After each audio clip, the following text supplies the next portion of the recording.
The wind howled through the open hull of the derelict freighter, rusted plates groaning with every creak. On the bridge, surrounded by flickering consoles from a dozen mismatched eras, Wesson Darrin adjusted his cracked glasses and muttered under his breath. "This thing flew during the Second Cold Expansion War," he said, tapping a screen that displayed a fuzzy wireframe of the ship's interior. "Why is the navigational core wired through a food processor?" Behind him, a three-eyed alien with translucent skin and a habit of blinking one eye at a time made a rasping sound. Wesson had learned that meant amusement. "You humans are obsessed with trash," the alien said. His name was Velt. He was a Gorok, one of the 32 alien species that had, until recently, considered humans something between a curiosity and a nuisance. Wesson turned. "It's not trash if it still works. This freighter survived 3 wars and a solar flare. Can your ship say the same?" Velt looked at the console, then at the exposed wiring that snaked like vines along the ceiling. "No, because we retire our ships when they're obsolete." Wesson smiled, not out of pride, but because it was either that or scream. He hadn't signed up to lead anything, least of all a fleet. He was a historian, not a tactician. But when the human coalition submitted him to the Joint Galactic Assembly as a fleet commander, it had been out of desperation, not strategy. The assembly had laughed. The Mazarians in particular had laughed the loudest. Now 3 months later, those same Mazarians had lost 2 patrol fleets and a dreadnought to Wesson's so-called Junkyard fleet. "Power rerouted," said a voice from the rear. A short woman wearing grease-stained fatigues and a scowl stepped forward, wiping her hands. "Don't ask how. It involves a toaster and 3 meters of medical tubing." Wesson turned. "Cassin, what would I do without you?" "Crash faster." Cassin Silva had been a propulsion technician before the draft. She'd built racing engines from scrap in her teens and once turbocharged a sanitation drone so violently it caused a minor orbital incident. In other words, she was perfect for this fleet. Wesson nodded toward the flickering display. "We're due to rendezvous with the 3rd detachment near the Yalix belt. If they're late, assume they ran into Mazarian scouts."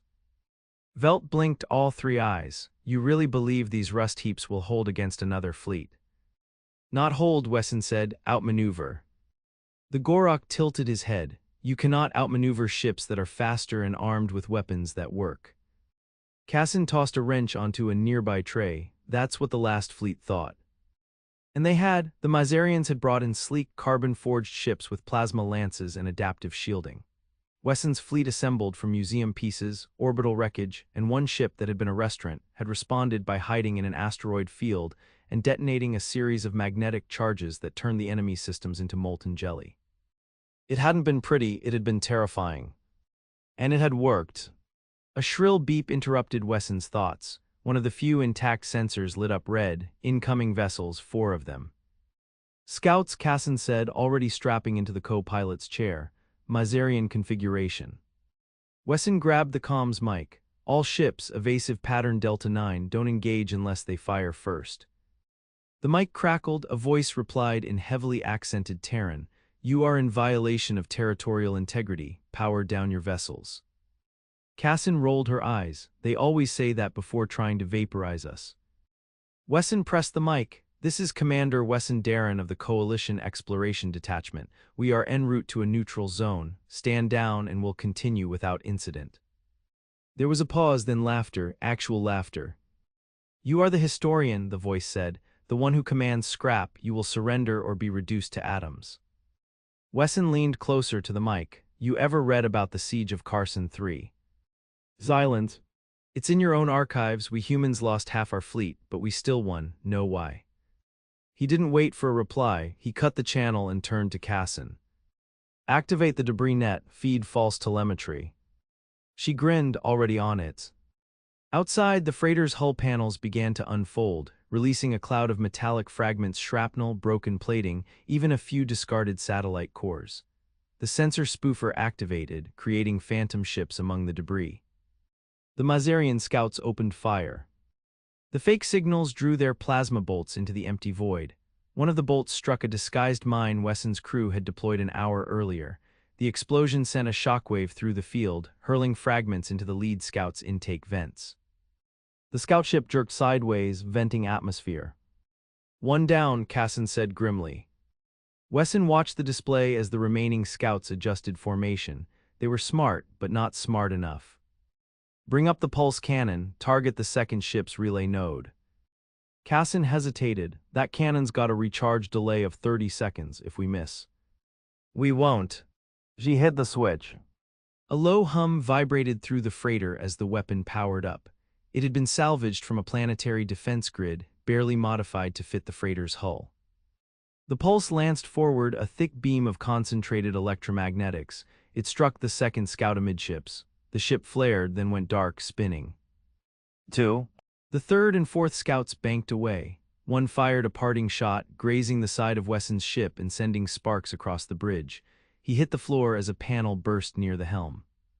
Smoke filled the air. Cassin was pulling herself up, blood running down her temple. "You all right?" he coughed. "I think so, just a cut." Wesson staggered to his feet. "Report."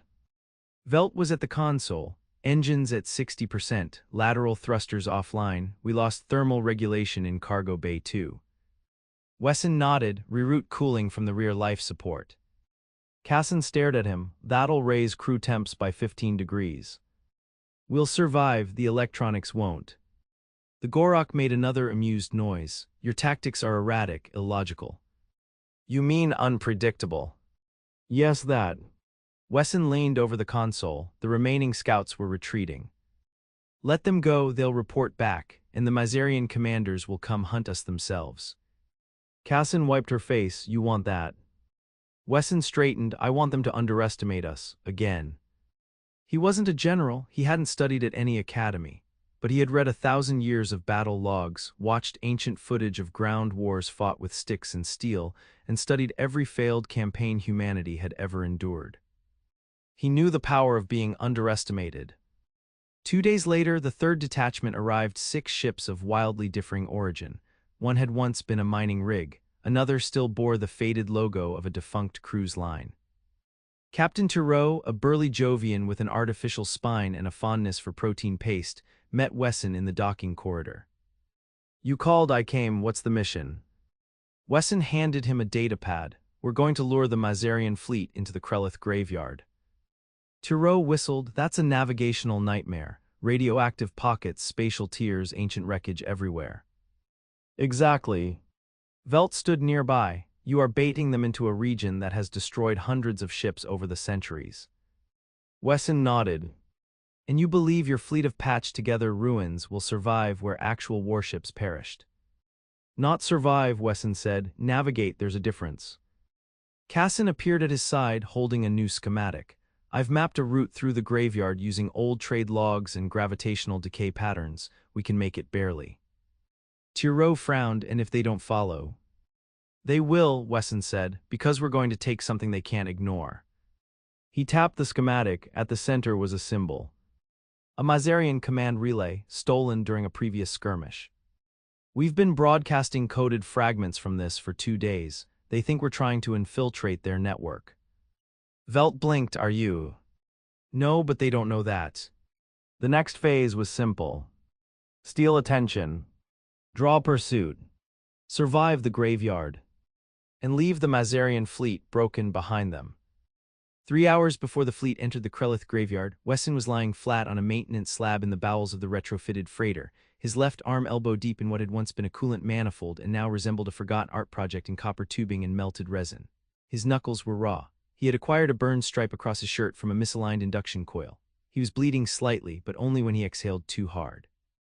Above him, a thin-limbed shadow moved with the precision of a creature born in vacuum. "Your circulatory fluid is escaping," said the Yulvan engineer, whose name Wesson still could not pronounce after 5 attempts. The creature clicked its secondary mandibles together in what was either concern or disapproval. "I'll patch it later," Wesson muttered. "Right now I need this pump to cycle without vibrating like a caffeinated squirrel." "I do not know what a squirrel is." "You're better off." The Yulvan reached down with one of its longer appendages, gently rotating a valve Wesson had been trying to twist for the past 10 minutes. It turned effortlessly. "You were applying force in the wrong direction," it added. Wesson grunted and pulled himself out from under the panel. His spine cracked audibly. "We built this system backwards. It wasn't supposed to work at all." "That is evident." He sat up and wiped his hands with a cloth that had once been a curtain, now soaked with something that smelled faintly of ammonia and defeat. The engine room was a mosaic of parts from at least 6 different manufacturers, none of which had been designed to interface. Every surface bore the scars of compromise. Pipes hissed, gauges wobbled. Will it hold? The Yulvan's eyes shifted in sequence. It will function, that is not the same as stability. Close enough. At that moment the overhead klaxon let out a double chime, indicating fleet-wide general comms. Wesson stood slowly, knees audibly protesting. "This is Darrin," he said into the nearest console. "Report."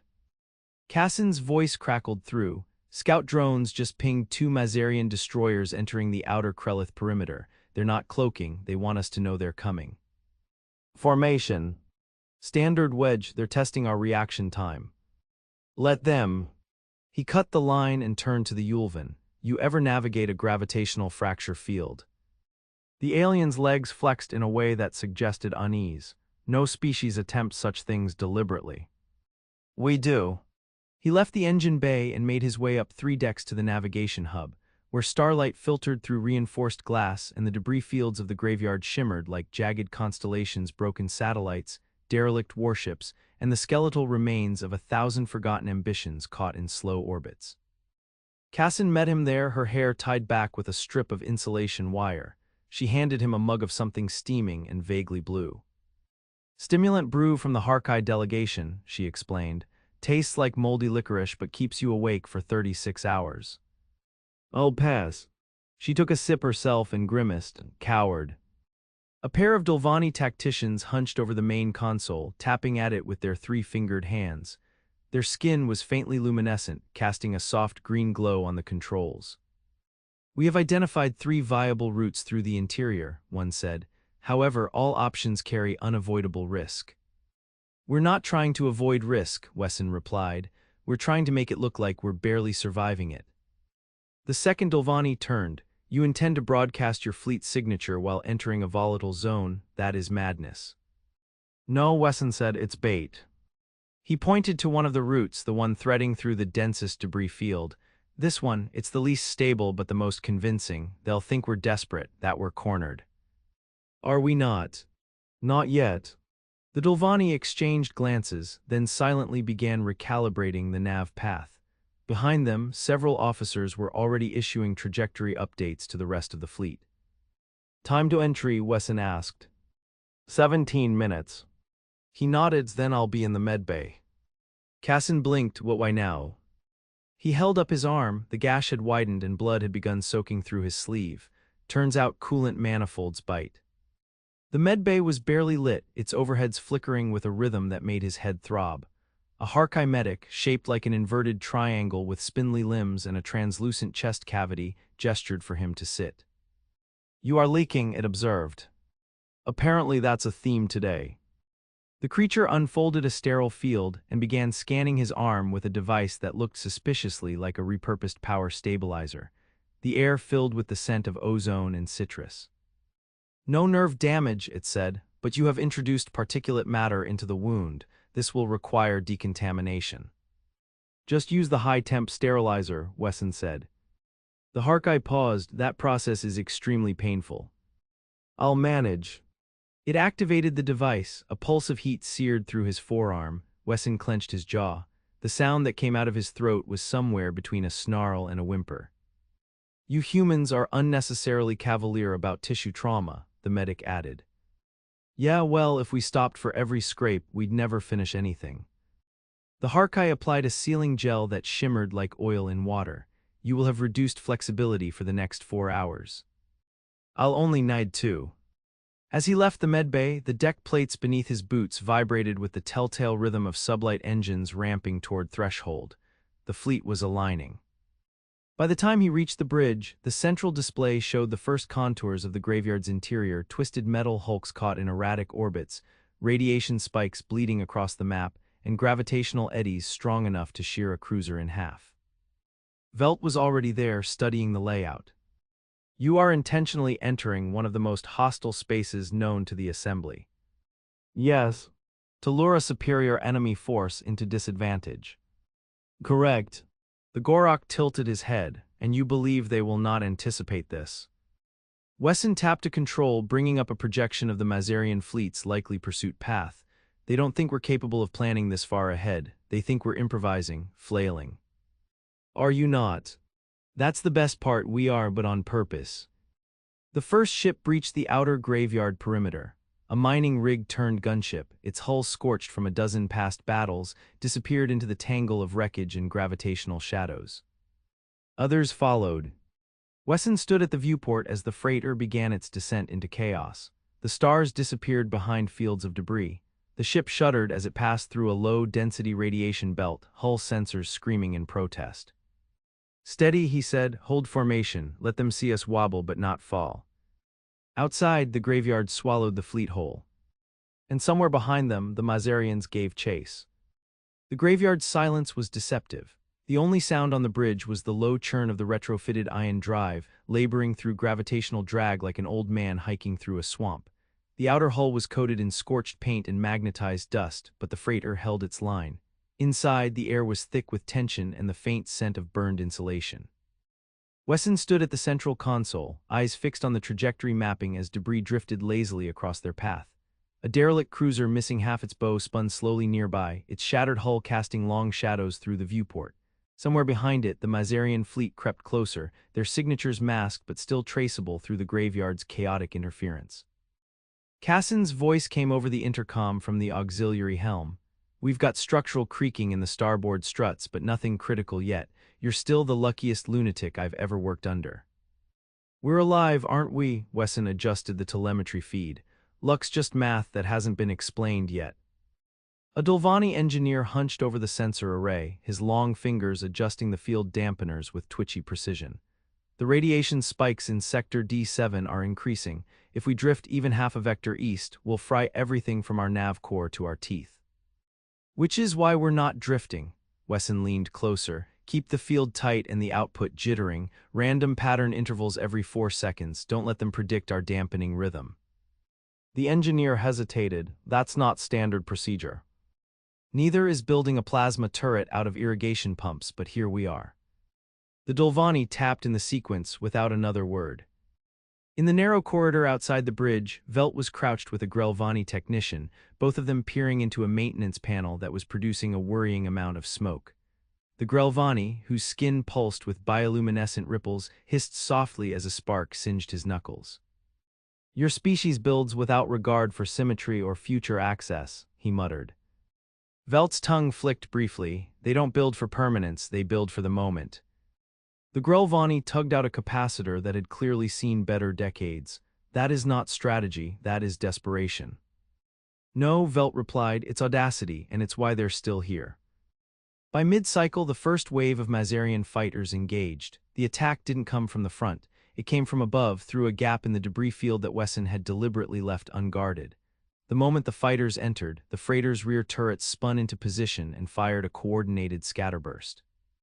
3 fighters detonated in rapid succession, their hulls crumpling as they struck hidden kinetic fields. The 4th veered, clipped the edge of a fractured satellite, and spun out into the void. Cassin's voice returned, more alert now. "That was the first scout pod. They'll send another with inhibitors next." "They're testing our reaction triggers," Wesson replied. "Don't give them a pattern." He switched the comm to the fleet channel. "All ships, rotate control officers every 15 minutes. No repeat fire solutions. I want every system on randomized manual protocols." A chorus of affirmatives echoed back, some in languages that didn't translate cleanly to Terran standard. Wesson stepped away from the console, pacing with uneven strides. His left arm throbbed again. The gel had hardened into a constricting sheath, and the heat from the sterilizer had given him minor nerve irritation. The pain was dull, but climbing. He ignored it. By the next cycle, the second Mazarian wave arrived. This time it wasn't just fighters. A full assault frigate, its hull gleaming and unscathed, entered the graveyard's corridor with arrogant confidence. It fired pulse beams that sliced through floating debris like paper, carving a path toward the freighter. Wesson didn't flinch. He turned to the Dulvani at the targeting console. "Bring up the kinetic net, time it for after the 3rd volley." The Dulvani narrowed his eyes. "You want to let them hit us." "Not the hull, the decoys. Let them believe we've taken a critical hit." The freighter lurched as the first pulse slammed into a jettisoned cargo module painted to resemble their power core. The explosion was theatrical shrapnel, smoke, and a brief power flicker. The Mazarian frigate pressed forward, sensors likely confirming the damage. Wesson tapped his earpiece. All ships initiate drift protocol, no engine trails. The fleet went silent, engines cooled, hull lights dimmed. From the outside it looked like a grave of its own. The Mazarian frigate advanced. Cassin's voice was tight. It's working, they're repositioning for a kill sweep. Wait for it. On the nav screen, the frigate moved into the inner kill zone, a narrow corridor of twisted wreckage where Wesson had positioned 3 dormant drone shells, each loaded with proximity mines and guided by a repurposed lunar mining AI. He gave a single nod. The mines activated. A web of magnetic charges enveloped the frigate, dragging it sideways into a jagged hull fragment large enough to crack its propulsion array. A second later, the drone shells ignited, releasing a chain of concussive bursts that tore through the Mazarian's midsection. The ship didn't explode, it simply stopped functioning, drifting into the dark. Velt stepped onto the bridge just as the last sparks faded from the display. That was not a military maneuver. No, Wesson said, it was storytelling. The Gorak blinked slowly. You made yourself the victim so they would become the audience. They expected a fight, we gave them a tragedy. By the final cycle, the remainder of the Mazarian fleet entered the graveyard. They came in force 2 destroyers and a command barge. Their formation was tight, shields overlapping, weapons hot. They didn't speak. They didn't warn, they began to fire. This time, Wesson gave no commands. The fleet responded instinctively. The old cruise liner ejected its luxury pods, now filled with liquid nitrogen and rigged with thermomagnetic triggers. They froze the lead destroyer's sensors mid-burst. The mining rig detached its drill arm, spinning it like a flail into the barge's forward cannons.